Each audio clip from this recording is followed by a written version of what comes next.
our session.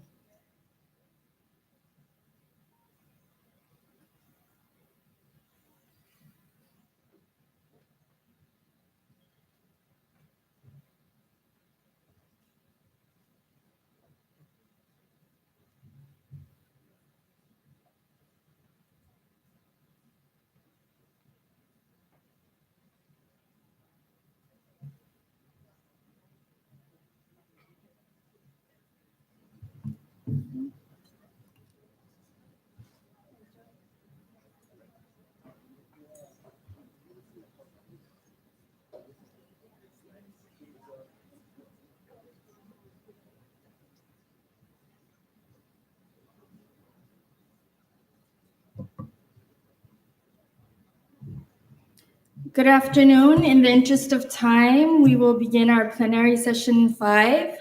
This session is focused on Oceans-Lifeline for Island Resilience. We are pleased to present you with a fabulous panel to end this wonderful 3-day conference.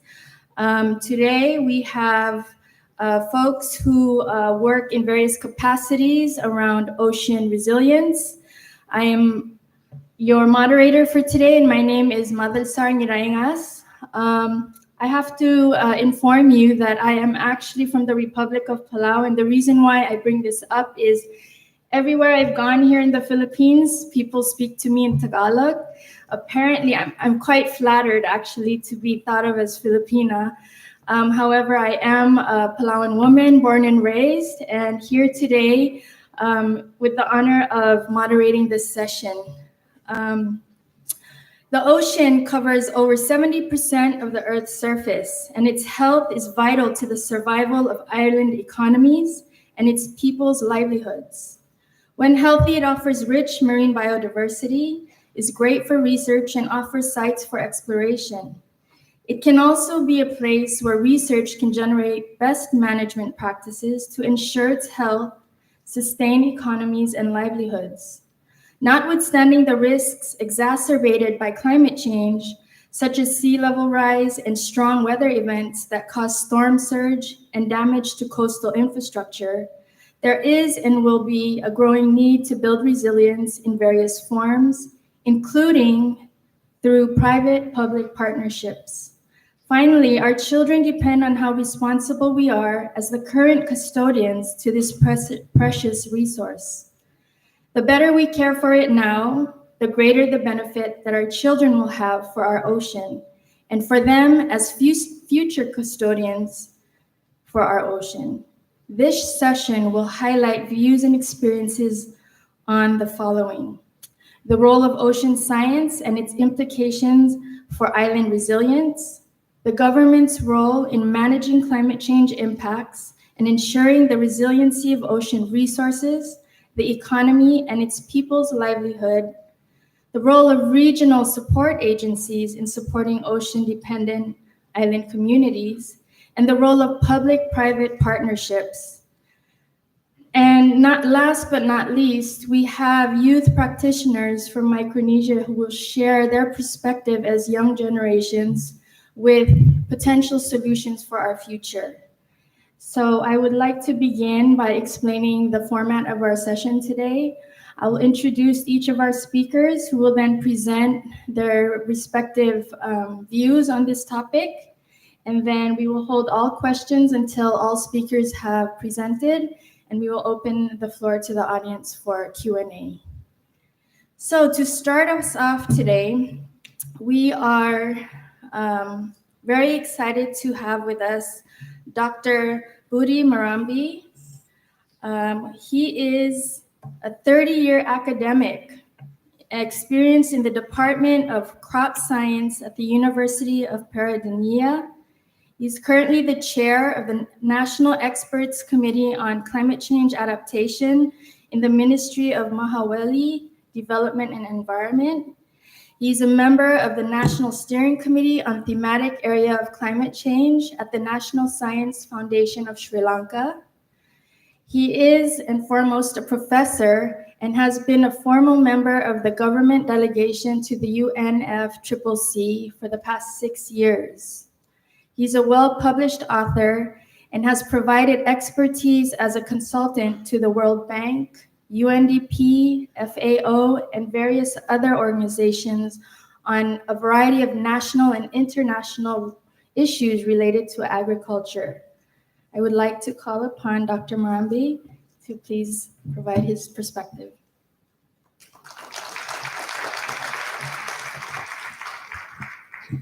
Thank you. Good afternoon, colleagues.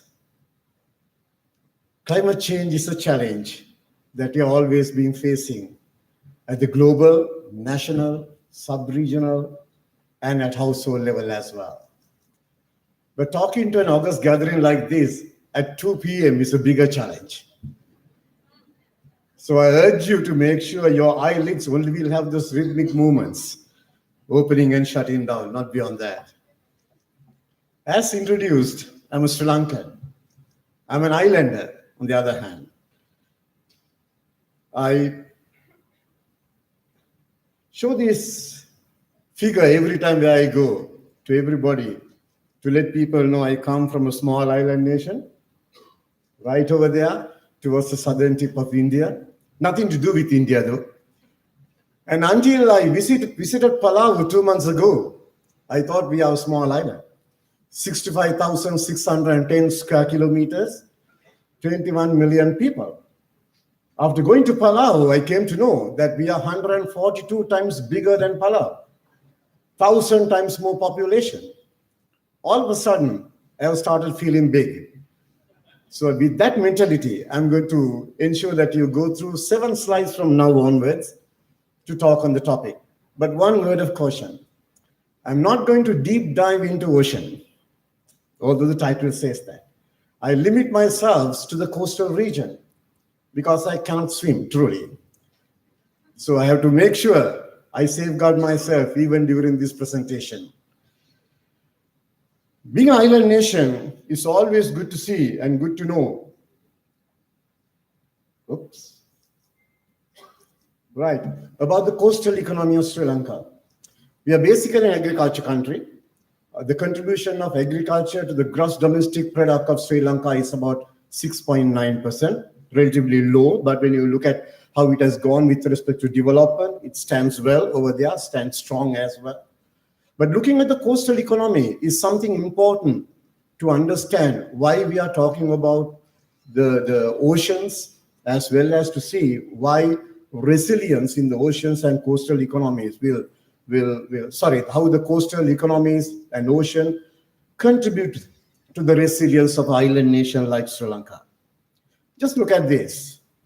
Out of the 21 million people in this country, about 65% lives in the coastal region. Our coastal belt is about 1,720 kilometers approximately.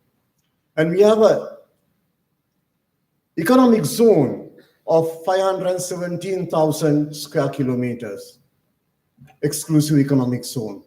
That's a plus point for us. Look at how it can contribute to our economy, for example. We are densely populated, especially in the coastal region.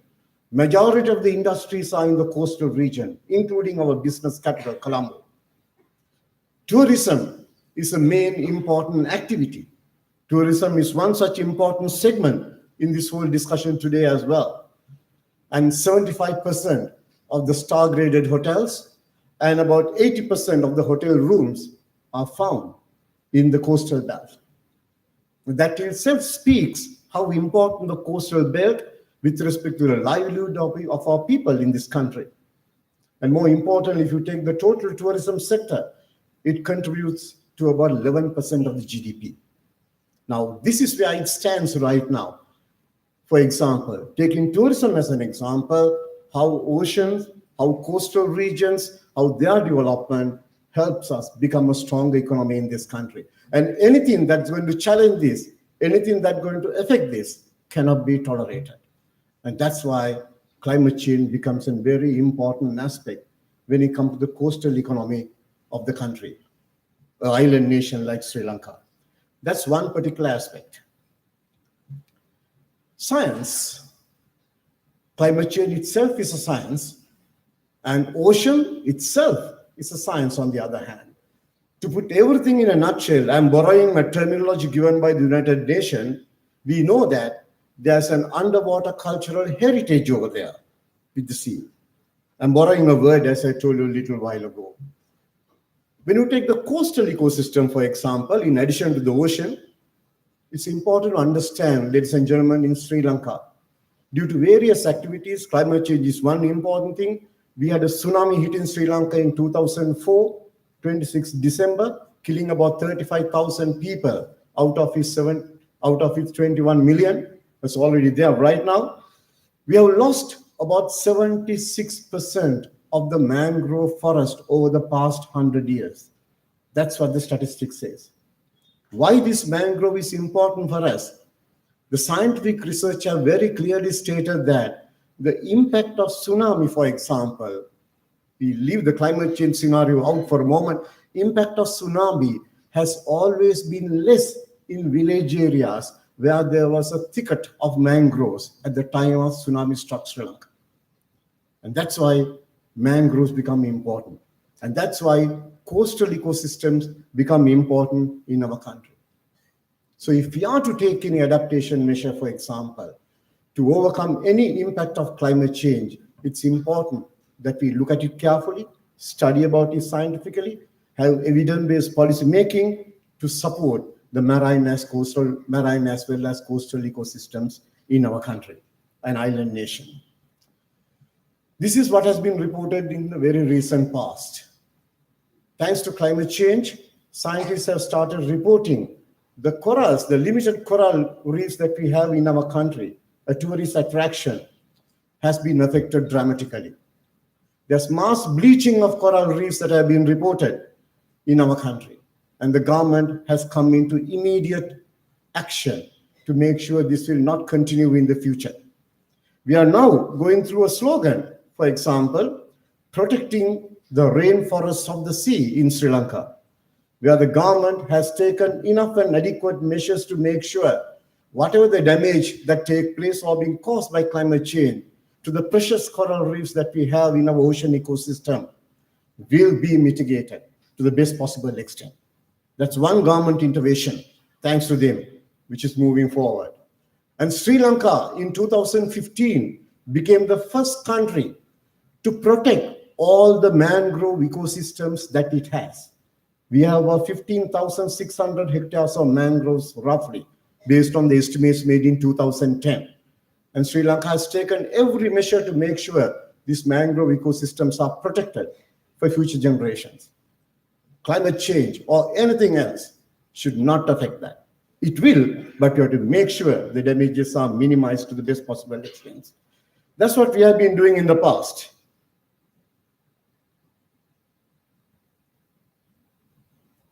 Oops. I'm sorry about this. While the government is taking its own role play, having its own role play, our stakeholders in the society have also been supporting the activities that have taken place with respect to ocean and coastal ecosystems. Governments with policies, governments with programs and actions, they have early warning systems being set up. There's interministerial coordination with respect to coastal and marine ecosystems. Capacity building activities take place to make sure whatever the impact of climate change will be minimized so that people can tackle, embark on activities with respect to adaptation especially. Foreign countries are supporting. International donor agencies have come into action, supporting countries' efforts towards all these scenarios. And there's more importantly, private sector involvement, which I want to highlight at this particular stage. We have been blaming private sector in the past, saying that they are not getting fully actively involved in climate change scenarios in this country. When we develop our national adaptation plan, colleagues, we had 10 regional workshops in the country. We invited the private sector and only 2 members attended one meeting. That was in 2015. But for the last 2 years, thanks to the climate change, the scenario has changed. The table has changed. People have started feeling the impact everywhere the agricultural production took place. Thanks to the drought, prevailing drought, prolonged drought, and flash flood conditions, the agriculture was affected heavily. It's a pathetic situation when you look at the country's food security. But to the private sector, it was an alarming thing. And we have got the attention of them to make sure they are now actively involved in overall segments, overall climate change scenarios in this country. Very recently, we had the first private sector sponsored climate change research station done by an organization called Dilma, a very famous tea brand in Sri Lanka. And they are into it. They have now their own climate research center. The same Dilma is going ahead and trying to protect our coral reefs with the support of the government of Sri Lanka. They are actively involved in a considerable budget of their corporate social responsibilities into it. And the corporate sector, the last slide, ladies and gentlemen, as a whole, has established something called Biodiversity Sri Lanka to manage the oceans and boost the blue economy of this country, especially the safeguard interest with respect to the impact of climate change. And they very recently even established the first ever mangrove museum in our country, in the Chilau region, in the northwestern province of the country, in the coastal ecosystem, declared open by His Excellency the President of Sri Lanka on 26 July 2016. And that's the level of stakeholder participation now we have.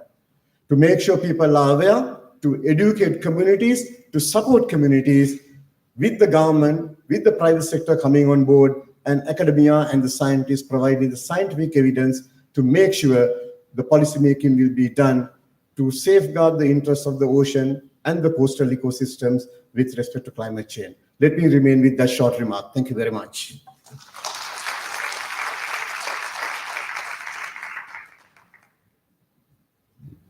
Thank you, Dr. Murambi. He reminds us of many things. One of the things is that the ocean as a topic has become quite trendy in the recent past. But I'd like to remind everybody, for island communities, this has been and always will be the critical natural resource for our peoples. And so it is our lifeline. And then again, it's important to point out from his presentation how public-private partnerships are critical to the work, existing work and future work in adaptation. And something that came up in previous sessions that I'd like to share here again is through every crisis, there is an opportunity. And we've seen that through the example shared by Dr. Murambi today. He did touch on how Palau is a very small island nation. In case you didn't know, our total population in the globe is about approximately 20,000, give or take. So I understand how he says he thinks he's big now, because 20,000 people coming to the Philippines is quite overwhelming for somebody like me as well. So I appreciate that. And with that, I'd like to introduce our next speaker. I'm very proud to say that he is Palau, one of Palau's very best. Dr. Yimnang Golbu is a PhD, and I have to say, amongst 20,000 people, this is a rare find. There's probably not even 10 PhDs, and I could be corrected, but this is very unique, and so we're very proud to present Dr. Golbu here at this conference. He's currently the Chief Executive Officer of Palau International Coral Reef Center. His research interests have focused on marine protected areas and their relationship to land use change and the coral reefs. He's also recently doing extensive work around the impacts of climate change to coral reefs. In 2012, the Palau National Congress commended him for his contributions to sustainability of Palau's natural resources. And then in 2013, he received a Pew Fellowship in Marine Conservation. So now he does very important work serving as a member of Palau's National Commission of UNESCO. He's the Vice President of the International Society of Reef Studies, and he's also Palau's point of contact for the U.S. Coral Reef Task Force. Dr. Golbu received his Bachelor of Science degree in Biological Science from UC's University of California, Davis. He has a master's in biology from the University of Guam, and then received his PhD from Southern Cross University in Australia. So with that, I would like to welcome Dr. Golbu to the podium.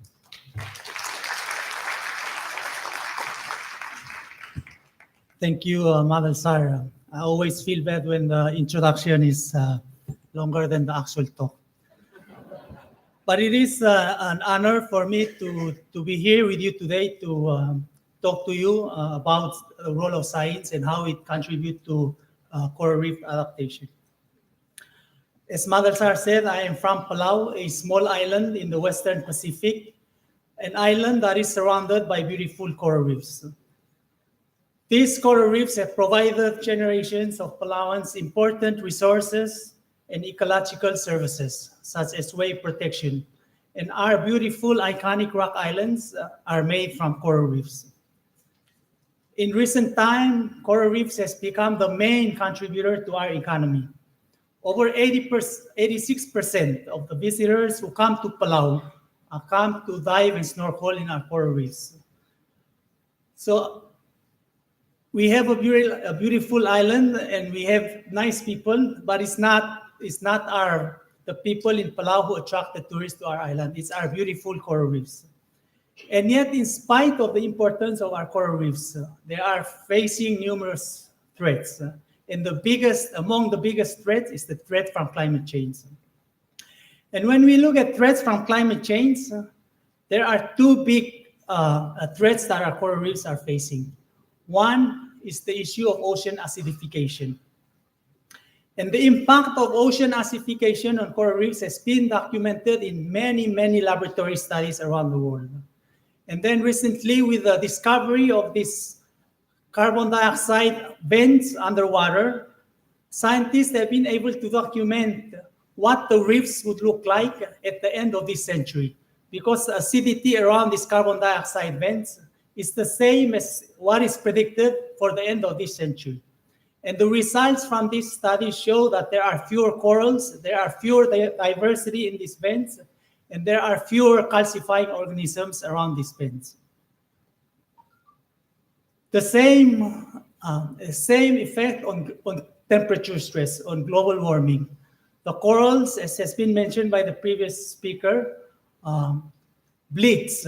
Corals have this unique algae living inside them, and this symbiotic algae, when the temperature becomes too hot, leave the corals, and therefore the coral turn white. And as you can see in this picture, with all these corals that are turning white.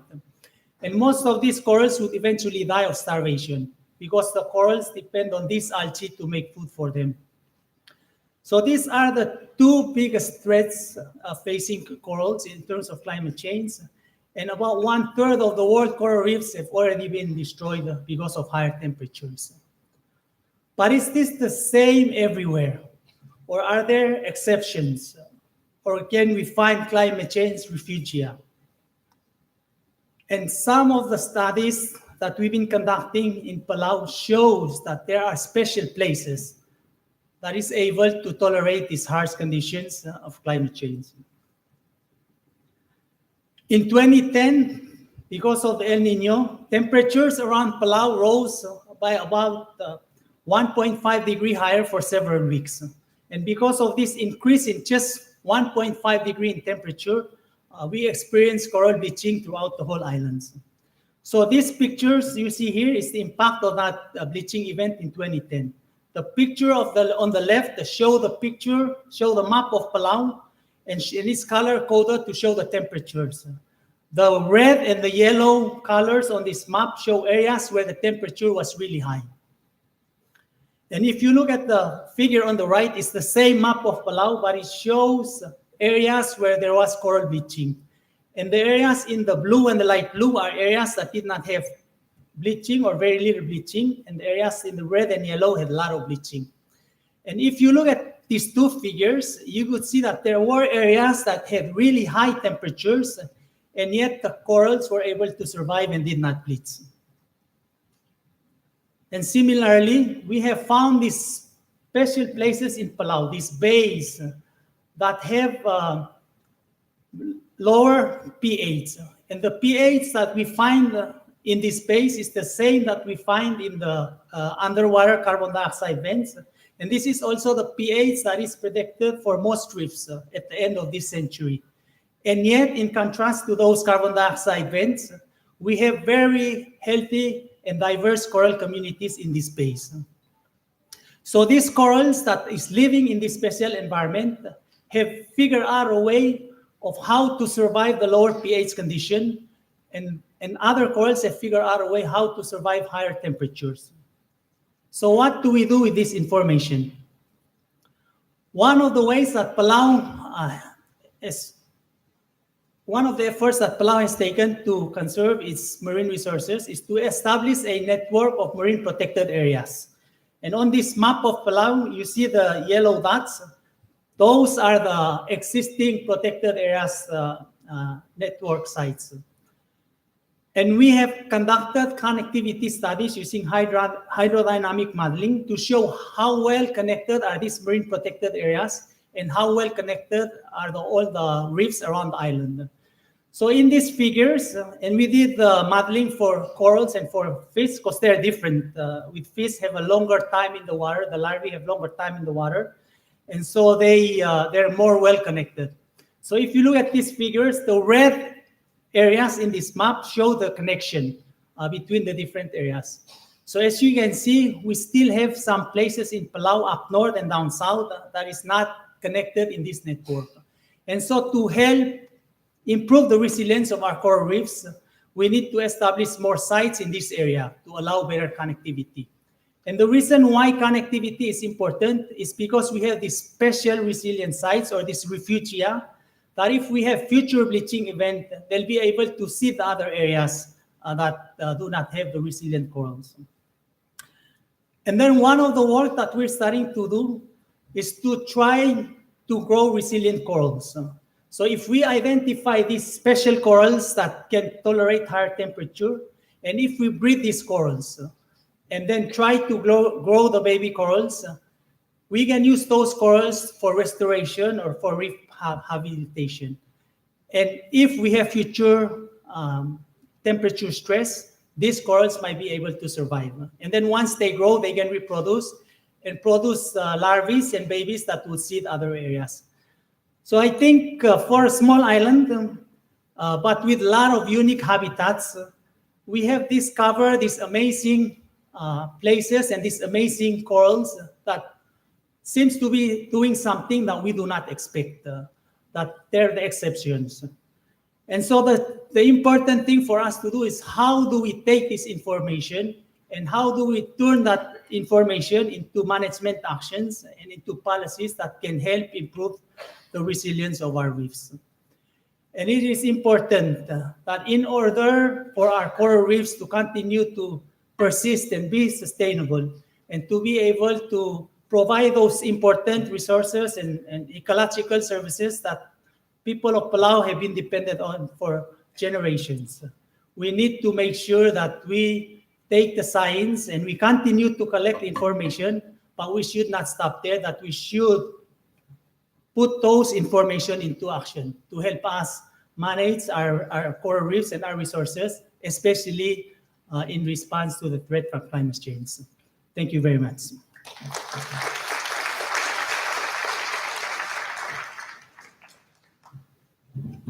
Thank you, Dr. Golbuz. So here we have a very good example of how science is working to develop management actions that are critical and relevant for island communities. And I just want to point out in some of the other sessions that we've had in the past 2 days, there have been numerous speakers who've touched on the importance of indigenous or native islanders who not only understand the science, but can communicate the science to communities and other stakeholders. And this is a great example. Dr. Golbu does a very good job, and I suspect Professor Marambe does as well in communicating to the communities how well the science is working to support our adaptation work. Our next speaker today comes to us from the region and has extensive experience supporting island communities. Dr. Jillian Cambers is a trained geologist and oceanographic scientist and was trained at universities of Bristol and East Anglia in the UK. She has extensive experience in the fields of climate change adaptation, natural resource management, policy and planning, and communications in small island developing states in the Caribbean, India, and Pacific Oceans. Her experience in national, regional, and international organizations, as well as among the private sector, has shaped her wide-ranging perspective on future development issues in the SIDS countries. Currently, Dr. Chambers works for the Pacific Community, or SPC, based in Fiji on implementation of adaptation measures for the Pacific Islands. I'd like to call upon Dr. Chambers to the podium.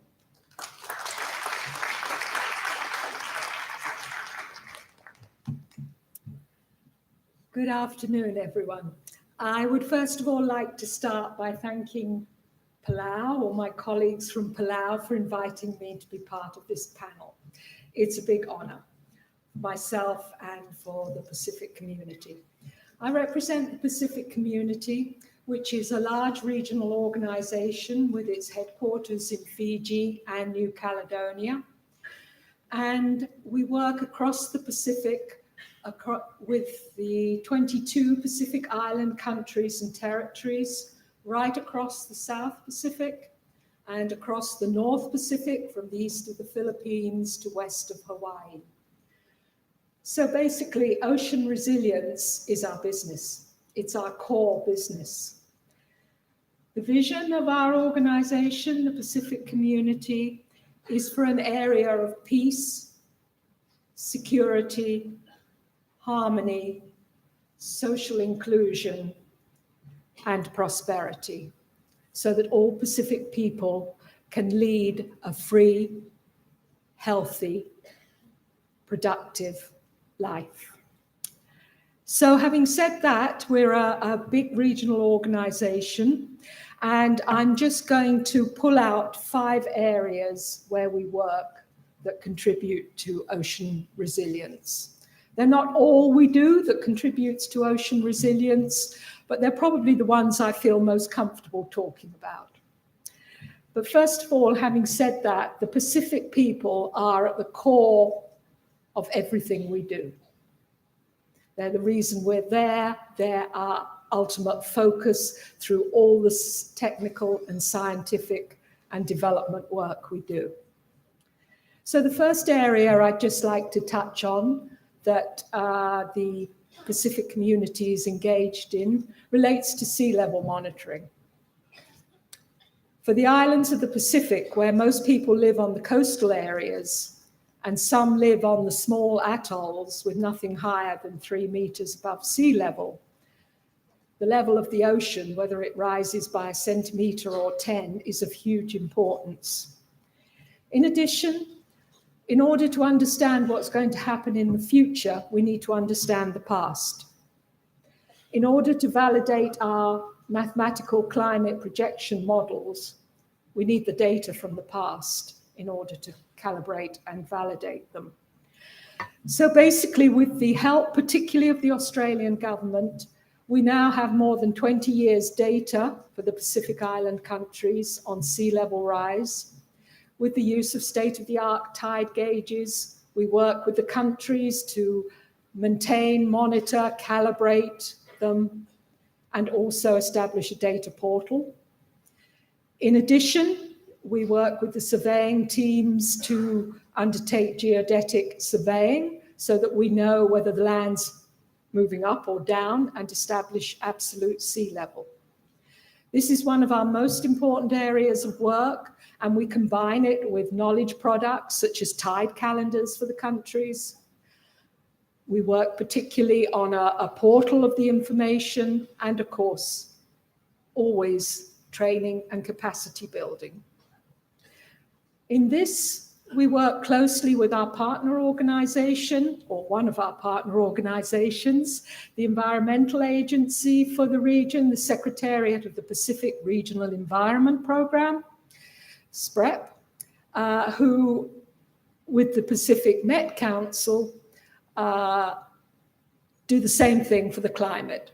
So basically, they work with the Met Services, have a portal for all the climate data, the temperature, the rainfall, the humidity, etc., produce seasonal outlooks for things like El Nino and its likelihood, and also, actually, quite interestingly, are working to establish a database on traditional knowledge in its very early stages. But from the Pacific perspective, traditional knowledge is exceedingly important, and trying to combine that in a useful way with the scientific information is another area in which we are working.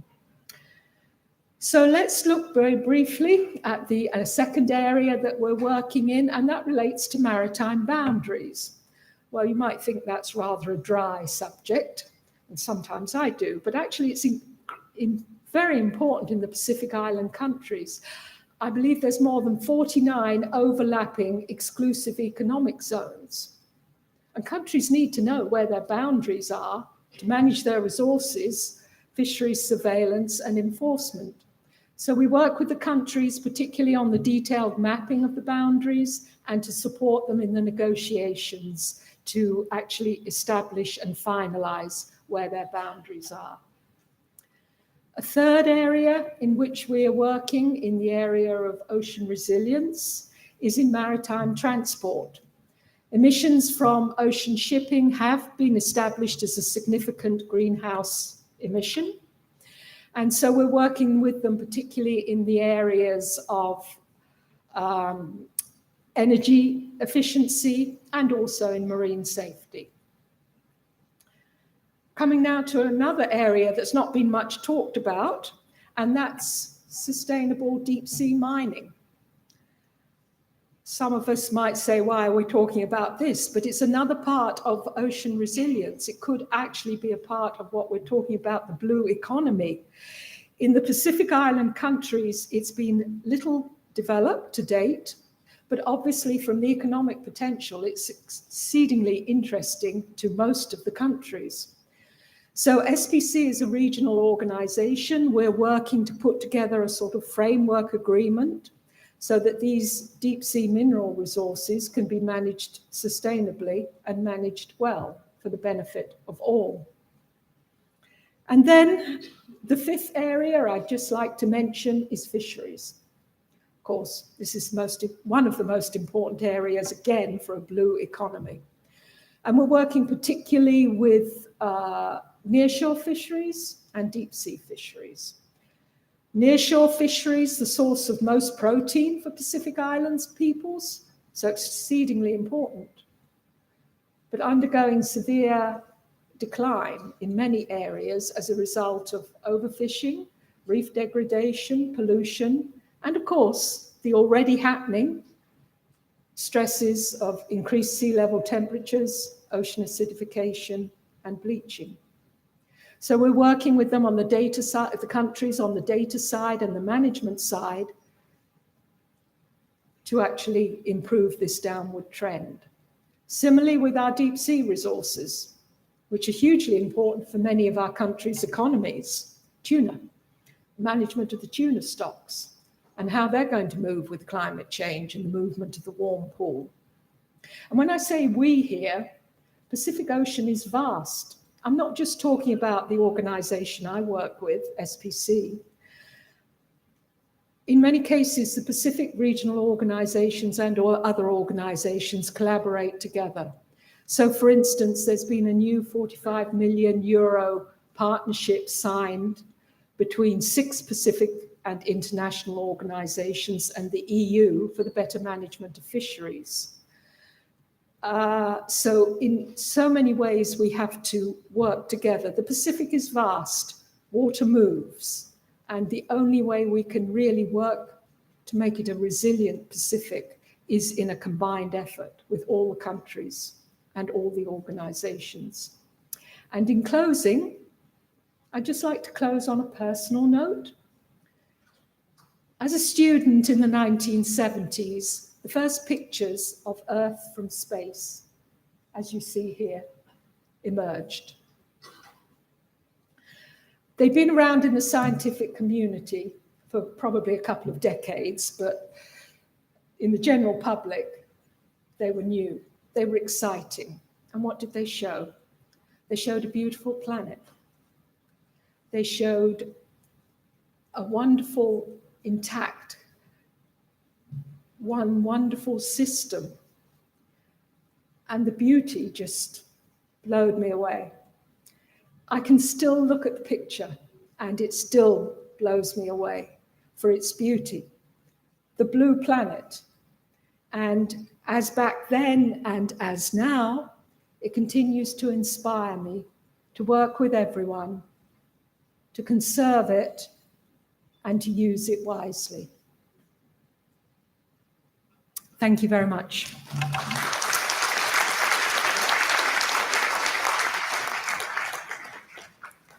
Thank you, Dr. Cambers. So again, Dr. Cambers has demonstrated the tremendous role that regional organizations like SPC, SPREP, even the Australian government's bilateral partnerships have to the Pacific region. And so we are very grateful that these entities exist, but also she has reminded us that Pacific Islanders themselves and stakeholders must work together, collaborate to make sure that we are absolutely resilient. From here, we will move into our next speaker. There's been a slight change in the program. Nick Davis was supposed to join us today, but had an emergency and had to leave early. He's the CEO of Grid Market. However, his colleague has graciously agreed to step in. Mr. Matt Tranchin is the Executive Director of Island Resilience Partnership, which is a public-private partnership that accelerates communities on the front line of climate change into renewable energy and resilient infrastructure. The great thing about their work is they do this at no cost to governments. And I'll let him explain how that's worked out for the Republic of Palau. We're very happy for that. Previously, I'd like to share, Matt worked for the White House Office of Public Engagement under the Obama administration as the National Service Liaison who oversaw outreach for nonprofit foundations and social entrepreneurs. So he has a wealth of experience of drawing from philanthropic support to help fund projects on the ground in island communities. So we are very pleased to welcome Matt, who will demonstrate how public-private partnerships are unfolding in the Pacific region. Matt.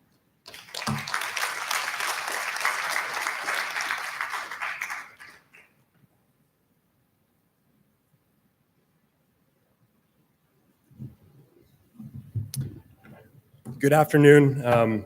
My name is Matt Tranchin. I appreciate Maldasar, of course, referencing my past work in the White House. Definitely want to emphasize that was with the Obama administration. I am the executive director of the Island Resilience Partnership. We are a public-private partnership that is helping islands and cities on the front lines of climate change make that transition to renewable energy and resilient infrastructure at no cost to governments. So how do we do that?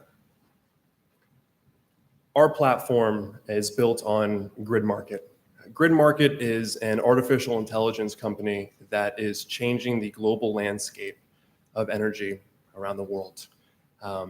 They spun out of a public-private partnership that was created by the city of New York following Hurricane Sandy. Sandy, as we all know, devastated New York and parts of New York without energy for weeks and months on end. So the city government got together and put together a task force to figure out how they could use data to transition the city to more resilient infrastructure.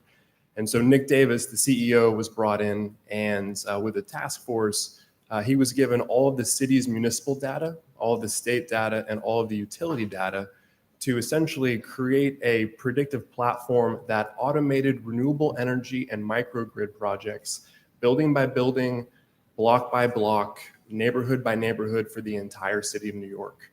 They then would take those recommendations and package them as RFPs, creating a competitive marketplace where they received competitive bids from solution providers from around the world to drive down the price and accelerate the deployment. For the next few years, he worked with major energy users across the country, data centers, real estate conglomerates, But over the last few years, his focus has really been on governments. And so we were fortunate enough to meet President Remigisao from the Republic of Palau at EarthX, which is the largest environmental forum in the world. It takes place in Dallas, Texas. Every year during Earth Day, 130,000 people descend on the city, share best practices and lessons learned. And the president was there to ostensibly talk about the marine preservation initiative that his country had recently launched, the fourth largest in the world. But he mentioned the fact that 97% of his country was powered by imported diesel and how that wasn't sustainable and how he wanted to change that. And so Nick and I teamed up with Trammell Crow, who's an environmental philanthropist, the founder of EarthX, and Trammell pledged to underwrite grid markets to go into Palau, covering all the logistical funding and upfront cost associated with that initial technical analysis to help Palau make this transition not only to renewable energy, but resilient infrastructure as well. Now, after the Paris Agreement, President Remigisao pledged that by 2025, Palau would achieve 45% renewable energy. Now, as of right now, today, Palau is still at 3% renewable energy. The good news is, by this time next year, Palau will actually be at 50% renewable energy. Now, how do we do it? Well, it began with stakeholders from across the country. The president and the government convened the Palau Energy Summit in August of last year, and stakeholders from Koror, from the outlying islands, all came together and really contributed to the vision of what Palau should be, what it could be. And using the grid market platform, their predictive analytics, their mapping technology, taking into consideration data points like energy cost, energy use, weather patterns, physical characteristics of building, they were able to develop a national roadmap. They then took that national roadmap and they issued a global RFP. 40 international companies, solution providers, bid on the opportunity to help Palau make this transition. From those 40 companies, it was narrowed down to 5. Those 5 companies traveled to Palau this summer to do their own walkthroughs, their own site visits. And from those 5, it was narrowed down to 1. Last week, the Republic of Palau signed on to a contract with ENGIE, who actually is the world's largest independent power producer of microgrids. And over the next 12 months, almost $80 million is going to be invested in Palau. Not only are they going to achieve the renewable energy goal, but the cost of energy for the government is going to drop 30%. Now, all of that is in the context of climate mitigation. Of course, this is a climate adaptation conference. So let's talk about those implications. Like most countries around the world, Palau's national energy grid is quite vulnerable. They have 2 power plants, 8 substations. The challenge, though, with the consequences of climate change is when storms come through and when natural disasters occur, blackouts happen. So what can we do to deploy distributed energy resources to achieve resilience in the face of climate change? This is Palau's energy grid today. Over the next 12 months, not only will 2 utility scale microgrids be built, 35 megawatts of solar power, 45 megawatt hours of battery storage, but more than 40 distributed energy resource locations, schools, hospital, government buildings are also going to have that distributed energy resource. We need to find ways to decentralize our energy grid while transitioning to renewable energy so that we can achieve climate mitigation and climate adaptation goals at the same time. Now, there's been a lot of talk about national adaptation plans. The challenge is that most national adaptation plans don't factor in the energy sector. That's a mistake. Climate change affects every value chain of our energy system, from generation, distribution, transmission, and of course, consumption.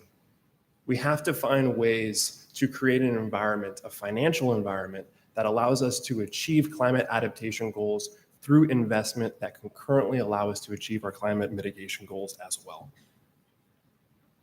Now, this is where I wish Nick, the CEO of Grid Market, were here. He and his company actually built out a roadmap for Metro Manila to prove that this can really be done anywhere remotely through their AI technology. Now, I know what you're thinking, well, sure, you did it with the Republic of Palau. That's only 17, 20,000 people.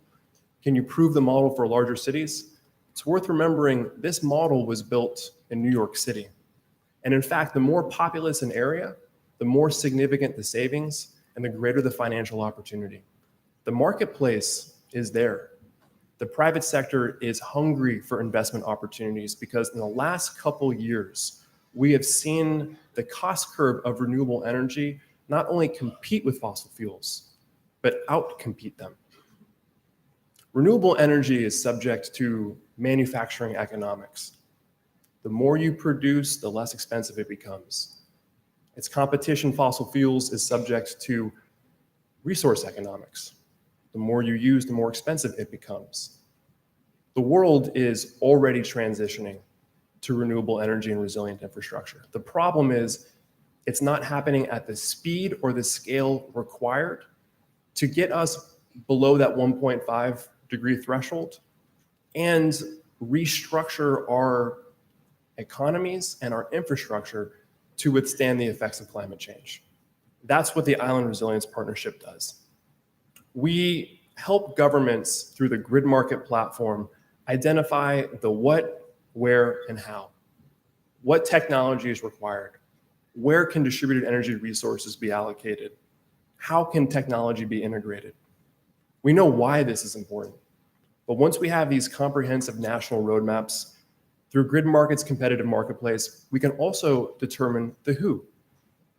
We need to find a way to motivate the private sector to not just pursue those energy opportunities that represent the most significant margins of profit, but find a way to get them to also invest in energy infrastructure in our rural communities and our outlying islands.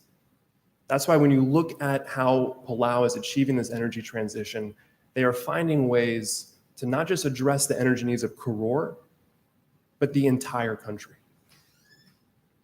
So the Island Resilience Partnership is, of course, committed to the Sustainable Development Goals. We're not only helping governments achieve the SDGs, we're actually helping them track and measure them as well.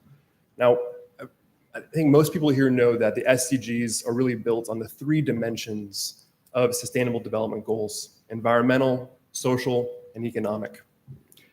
The Island Resilience Partnership's theory of change is actually built on the 3 elements of the SDGs: mitigation, adaptation, and sustainability.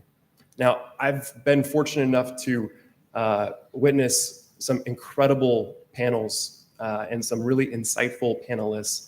But the one line that really stuck with me was Darlene Robeck from the Ministry of Finance in Samoa yesterday said, "The word for resilience in Samoa is not one word, it's almost a paragraph." And I think that beautifully captured the comprehensive and integrated nature of what resilience means. For the IRP, resilience is at the heart of the SDGs. That's what we're trying to accomplish, the intersection of all of these opportunities and of all the opportunities to achieve not just mitigation, the opportunities not just to improve access and reliability, but across the board. That's what resilience is. That's what we're committed to. Now, if you work for a government, if you work with a government, please reach out to us. We are leveraging philanthropic capital to provide this work to help governments make this transition at no cost. We are running out of time, and we are committed to leveraging everything we have to help the global economy make this transition as quickly as possible in a way that financially makes sense for all parties involved. Now, I just got the beeping sound, so I know my time's up, but I'll end with this. During this Climate Adaptation Forum, there's been one of my favorite literary lines comes to mind. Ernest Hemingway in Farewell to Arms said, "The world breaks everybody. And afterwards, some are strong in the broken places."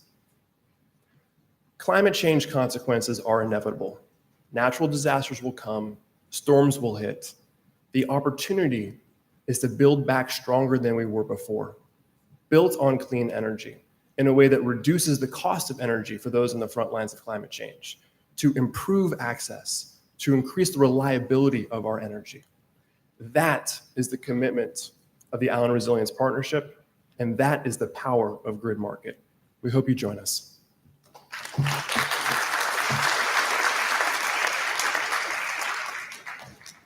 Thank you, Matt.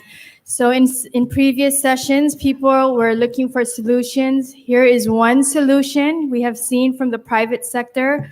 Their tremendous contributions, not only through financial support, but also reaching national goals. And so please look Matt up, Grid Market, and take advantage of this opportunity. I'd like to shift a little bit. We have an exciting inclusion in our panel today that's not generally a common. So today we have youth practitioners from Micronesia. We have Miel Siqueira Holm, who's from the Republic of Palau, and Selena Lim from the Republic of the Marshall Islands. And their presentations today are a little bit different than what we have generally seen over the last 2 days. And so I'd like to ask for your patience as they present their pieces today. Just a brief introduction to Miel. She is a 2018 graduate, so she just graduated this year from high school in Palau. She is the first Palauan Heirs to Our Ocean, which is an organization that works to empower youth in solving the ocean crisis for communities and generations to come. She started a plastic-free Palau initiative and created an all-natural, reef-safe sunscreen product that is currently marketed and sold in Palau. She's committed to working with leaders and communities to inspire adherence to principles of sustainability. So with that, I'd like to present Miel, and pay attention. This is an exciting portion of our panel. Thank you.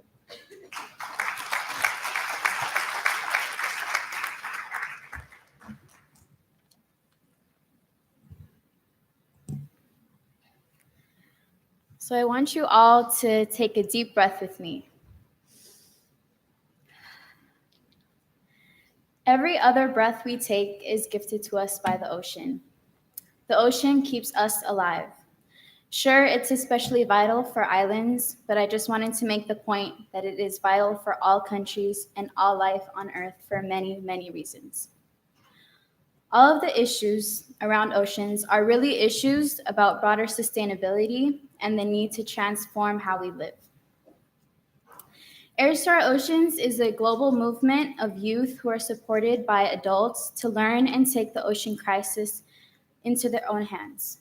We are educating ourselves and others so that we can come up with solutions to the problems we're inheriting.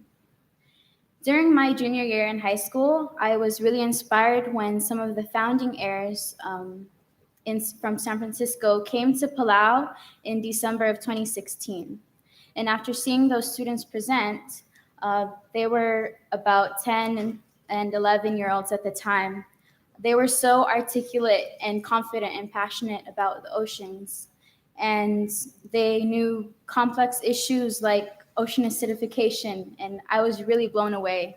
And so please check out the website. It's heirstooouroceans.com. So since heirs came to Palau, they've been hosting a youth empowerment and leadership summer camp for the past couple of years, bringing together students from around the world to learn more about real-world issues that are linked to our oceans and develop the skills they need, like public speaking, critical thinking, writing, and filmmaking.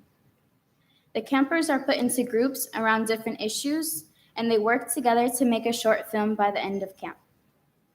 On the last day of camp, they present what they learned to the public and make calls for action. So I'll be showing a video clip of the Luna Rivera, my awesome cousin, who attended the first camp and is making her call to action at the 2017 final presentation.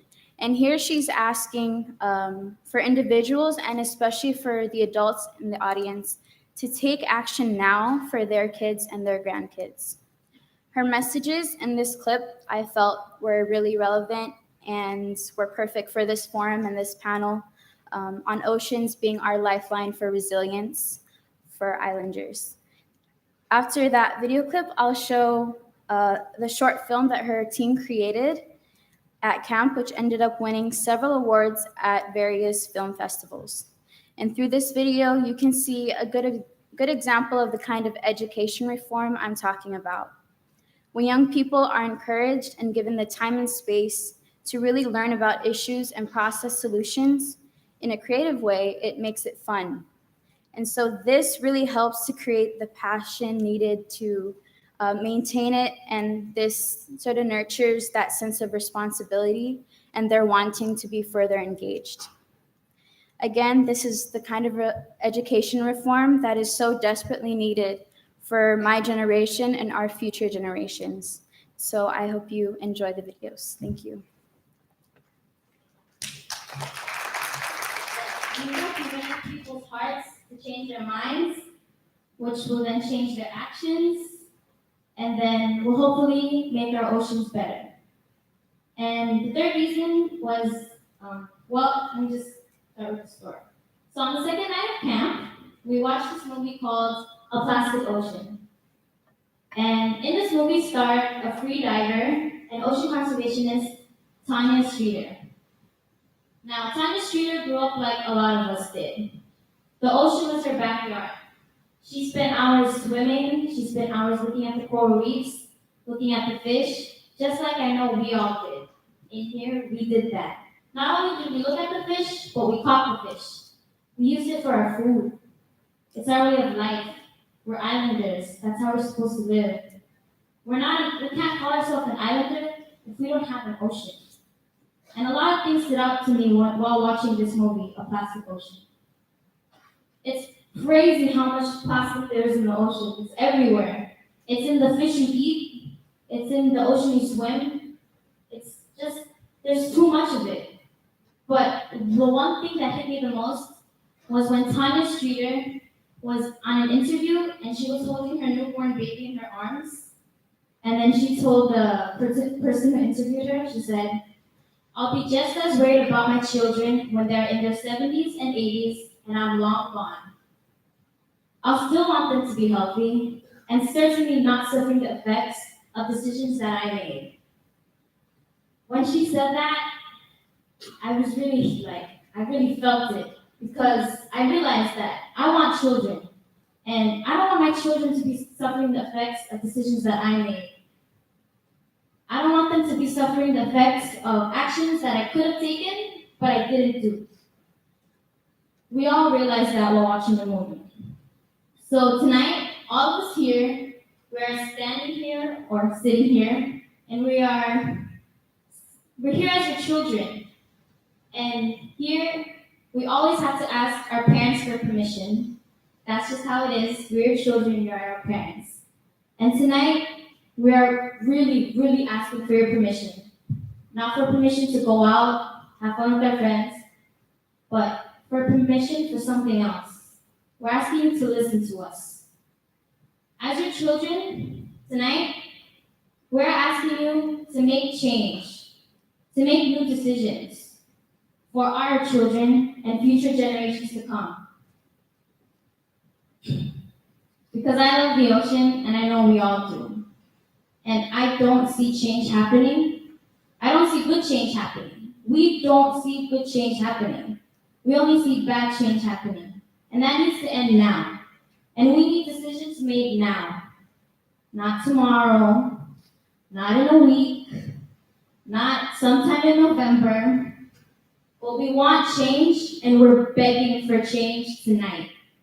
Because if we don't change our ways, the ocean's gonna die, and we're islanders, so we're gonna die along with it. So as you watch these movies, keep in mind what we're asking for. We're asking you to listen to us. Watch these movies and know that we're asking you to make change. Because it's gotten to the point where your children are asking you to do something to make it better. Because we're here right now, we're doing something. But we can only do so much. That's why we need the help of our parents. That's why we need change to happen now. So remember, while you watch these movies, please keep that in mind. That we are begging. We're not asking, we're begging for change to happen. It needs to happen now. So I'd like to call upon my group member, Isero Leander, to introduce our group and our movie. Thank you.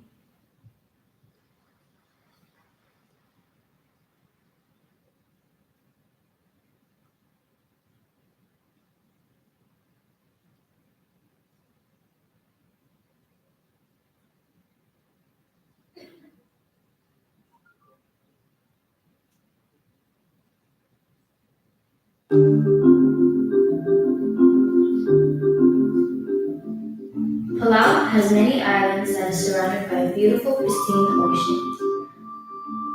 The ocean is filled with magnificent coral reefs and a diversity of marine animals. We depend on our ocean for our food, way of transportation, economic reasons, and our life. Our ocean is who we are. It is a part of us. Many people from all over the world come to see our ocean, such as scientists. The Flower people have a history of protecting the reefs and looking after the reefs, which you don't see everywhere around the world.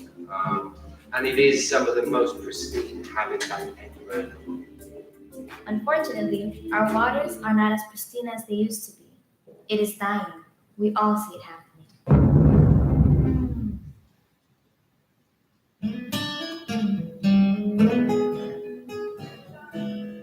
My ocean story is that I grew up with my grandfather learning about the ocean. And all my cousins, we go swimming every weekend, if it was during the summer, every day. And what I like about the ocean are sharks. Sharks are like big expert. They're at the top of food chain. There's a lot of life inside the ocean, and there's a lot of life outside. But there won't be any life in the ocean if we keep doing what we keep doing every day. And one day we found out we couldn't go swimming on Long Island anymore because the swimming leaked into the ocean, and that was just not like healthy for anybody. And I want my son or like my future generation to see what I saw. I don't want them asking like, what are sharks? Like some animals that are extinct that we never seen before. It's really sad to know that it's changed over time because of landfill pollution. I really believe that that's the reason. What is Land, sea. pollution? I don't know. What is it? Land sea pollution is pollution that originates from multiple sources on land and ends up in the ocean. Land pollution goes into the sea. Oh, so that's what it is. This includes urban pollutants, biological pollutants, and agricultural pollutants. Let's look a little deeper into agricultural pollutants. Agricultural pollutants include pesticides, herbicides, and fertilizers. Pesticides interfere with coral reproduction, and fertilizers cause a harmful amount of algae to grow in our oceans. Urban pollutants include sewage, garbage, toxic cleaners, and sedimentation coming from the development of large buildings such as hotels. Biological pollutants include parasites such as Toxoplasma gondii or cat poop, and other harmful bacteria that goes into the ocean. Let's look at a great example of land-sea pollution with a special interview with our specialist, Yari. What do you feel about this? About all this pollution around the world that's happening right now? I mean, it sucks because it really affects our environment and how we live. It's our everyday lives. Wake up in the morning and just come out and see all this nature. I mean, that's what we wake up to, right? I mean,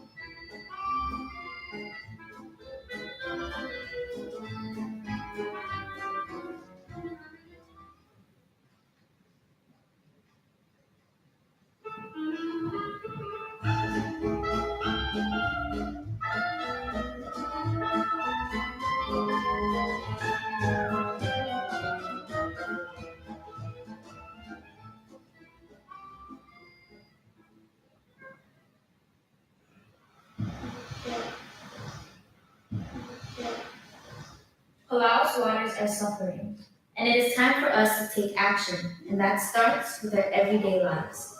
Eat organic food and go local.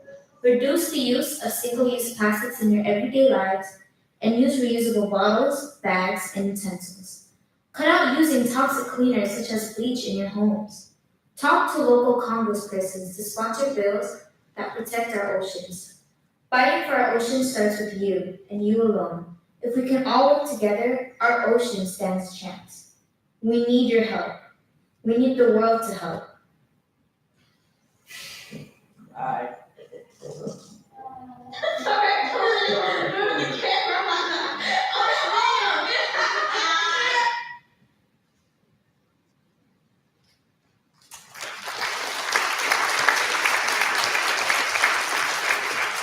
Thank you, Miel, for sharing that. So again, the young folks who attended this summer camp produced this film, and so these are some of the skills that they're picking up aside from learning about ocean conservation. Just to move us along, I'd like to inform you that we're getting close to the original time that our session should end at 3 o'clock, but I'm asking you to stay on and let's hear the rest of this, and we'll have Q&A at the end. Some of us have to fly out immediately after this, but we will make sure everybody gets to the airport on time and on their flights. So with that, I'd like to introduce Selena Lim. She's a 20-year-old climate warrior from the Republic of the Marshall Islands. After graduating from high school in 2016, she took a 2-year hiatus working in China and taking courses for a semester at the College of Micronesia in the Federated States of Micronesia. Throughout those 2 years, Selena remained an active climate warrior by writing, consulting with communities, presenting at various venues, and participating in numerous conferences such as this. She continues to explore the medium of poetry as a means of raising awareness about the crisis facing her island. Lim was a delegate for the Republic of the Marshall Islands at the COP21 in Paris, where she shared the stage with the late Tony de Broom, former ambassador to climate change for the Marshall Islands, where they both delivered a very powerful statement, which I think I will let her make during her presentation. With that, I'd like to invite Selena to the podium.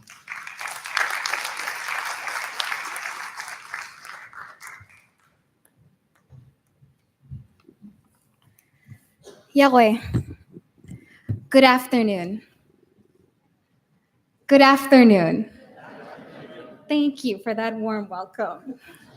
Can I please have everybody stand up? I noticed some people were feeling sleepy, so we're gonna do a little exercise. So reach your arms out and shake it. Then shake your legs. Now shake your entire body. Thank you. You may sit down.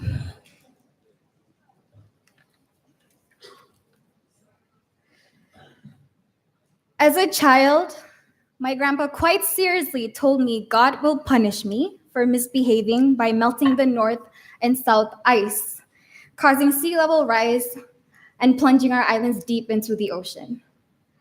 As you can imagine, the imagery this caused for a young child of 6 or 7, I cannot really remember, is very traumatizing. And so with this fear that my grandfather had instilled in me, I went over and talked with my other friends and told them what my grandfather told me. And so we were in a panic. We didn't know what to do. Soon after, I came across an article that said corals grew towards the sun. And as a 6, 7-year-old, I thought, corals would grow to be giant corals. And so immediately I rushed to my friends and told them about my finding. We all went to the reef during low tide, and then we gathered little corals, which we probably shouldn't have because we killed more corals. But we gathered all these corals and then lined them up in a horizontal line.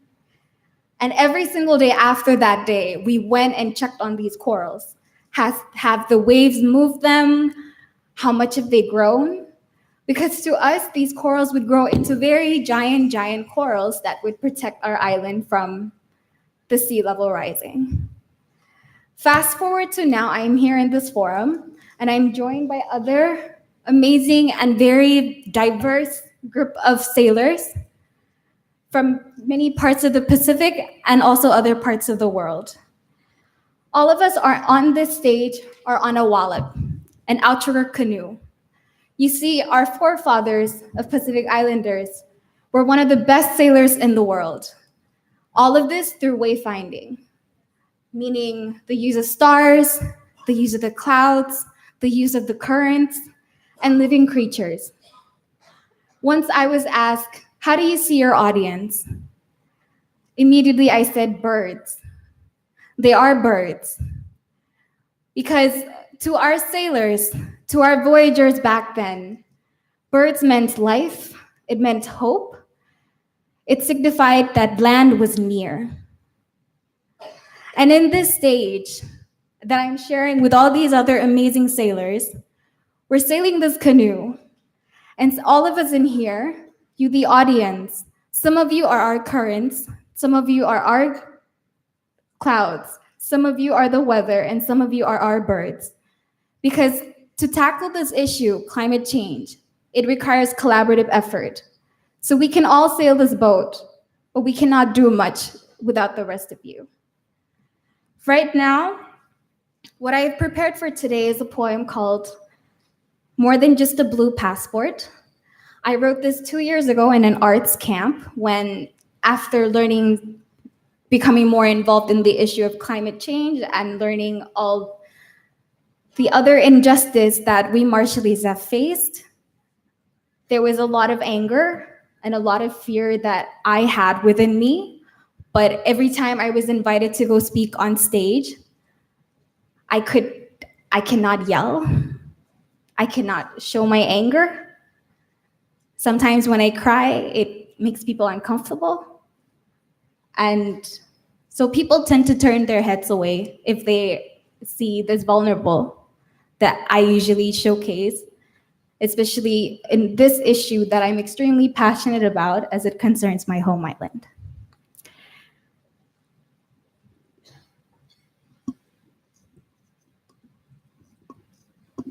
Hello.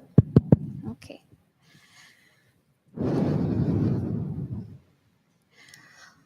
Looking out my window, there sits my grandparents and my mama's graves. White rectangle, they are closeted in, it's inside, gray and still. My backyard is the 4-meter history of waves crashing and breaking seawalls built with uncles, brothers, and grandpa's sweat.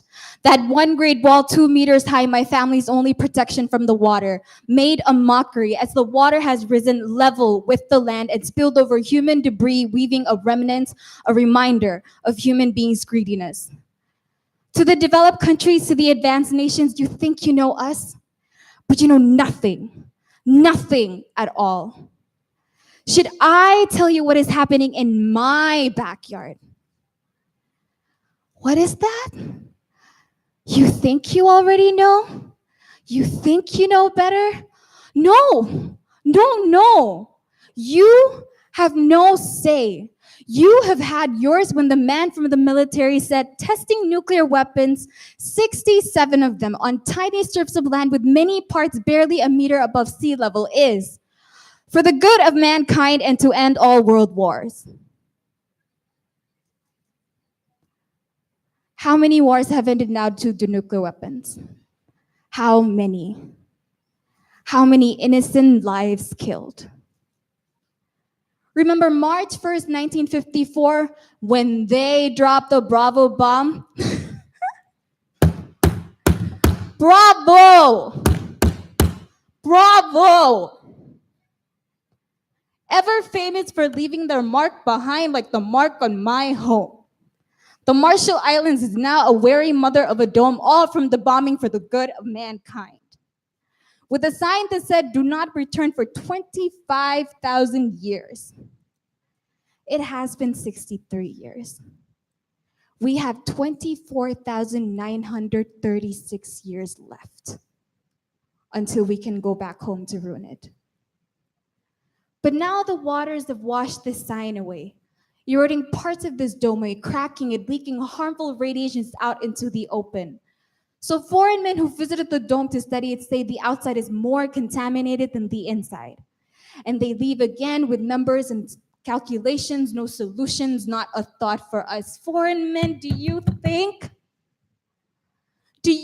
about my island's rise, my island's drowning? My island ain't got no time for 24,936 years.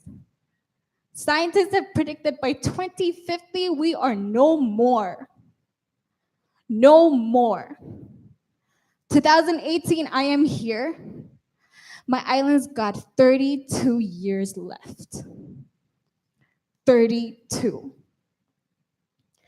But in 24,936 years, we will be able to go back home to ruin it.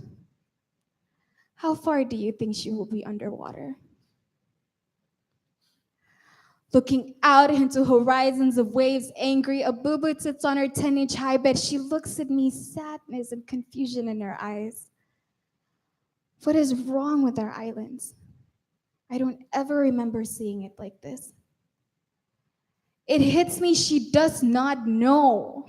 She does not know what is happening in our islands, not knowing these waves pounding our shore are human-induced. I swear, I will fight for this grandma, I will fight for my family, and I will fight for my country's survival. For bigger countries mock us after they have violated the earth's virginity with their carbon-filled aphrodisiac, digging and pumping out fossil fuel from our mother's womb, relentlessly, constantly mocking us. At 1.5 degrees, at the risk of my people becoming climate change refugees, becoming stateless, becoming landless, becoming just a blue passport. The only identity of this grandmother and me. My backyard is not like your backyard. My backyard is trees crippled. It is broken bones and earth from graves. It is nuclear radiation rich. It is tides with wide fangs. It is houses broken down, no more occupants within. It is the land getting smaller and smaller. My backyard is my boo-boo Jimma and mama lying in their graves. It is my Jimma telling me while in pain, Jibu, I cannot wait to go. Soon I'll be gone from all this world's chaos. I will now sleep peacefully. My backyard is a promise to let them sleep peacefully. It is we Marshallese saying 1.5 is all we've got. Mock, be skeptical, 1.5, impossible, unattainable. Again, it is all we've got. Kumortada, maraming salamat po. Thank you.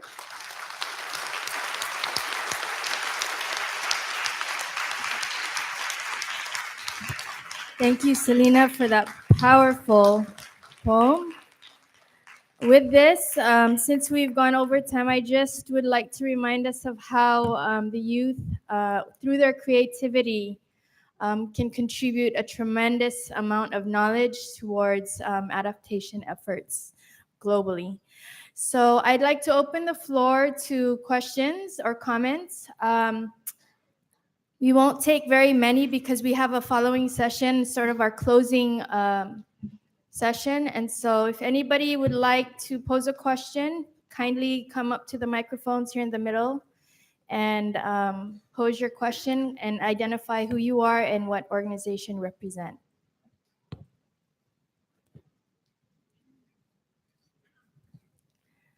Wow, they did such a great job. Nobody has questions. This is great.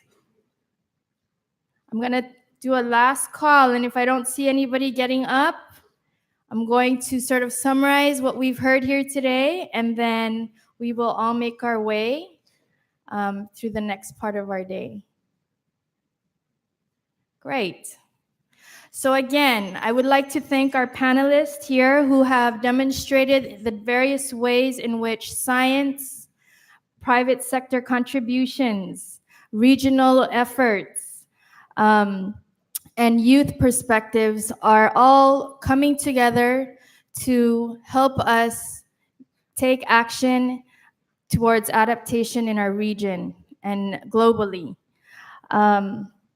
Again, I would like to thank all of you.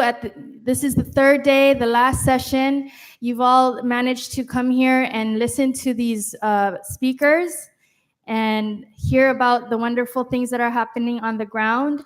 And so I'd like to give them a round of applause. And give all of us a round of applause for all the work that we're doing towards adaptation. And thank you for all of you for coming today. With that, I'll close the session and we have coffee break. And then we have our last key address, I believe at 3:30, maybe now 3:45 or 4. Thank you.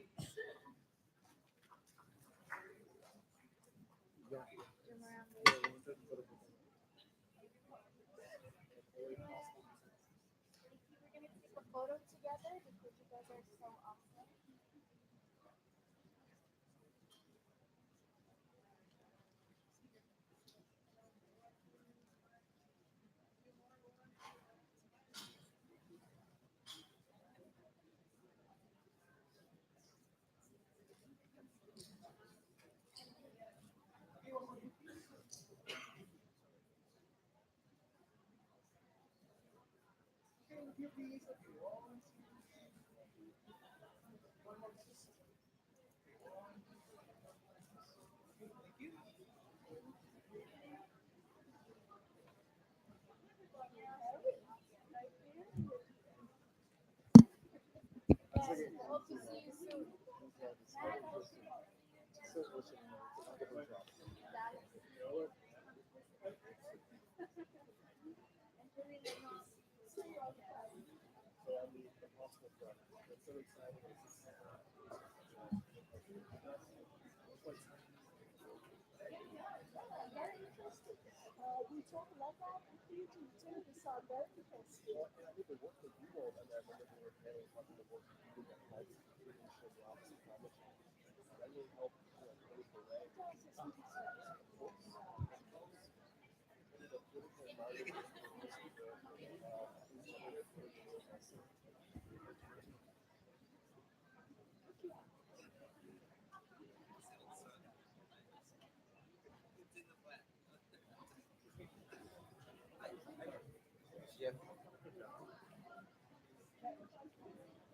May sushi sa Palawan. Palawan? Yes. Palawan in southern province. We're doing a project with UNDP. It's a renewable. And then, but actually, it's involved in project with power assets there power in general. But the end goal would be to determine how the viability of the races of the soil. And I heard you speak that that's something that we don't have, like technology, because we're planning to do it manually. Manual survey, manual assessment, manual challenge. So we're working with the national province. We are working together with the national power corporation,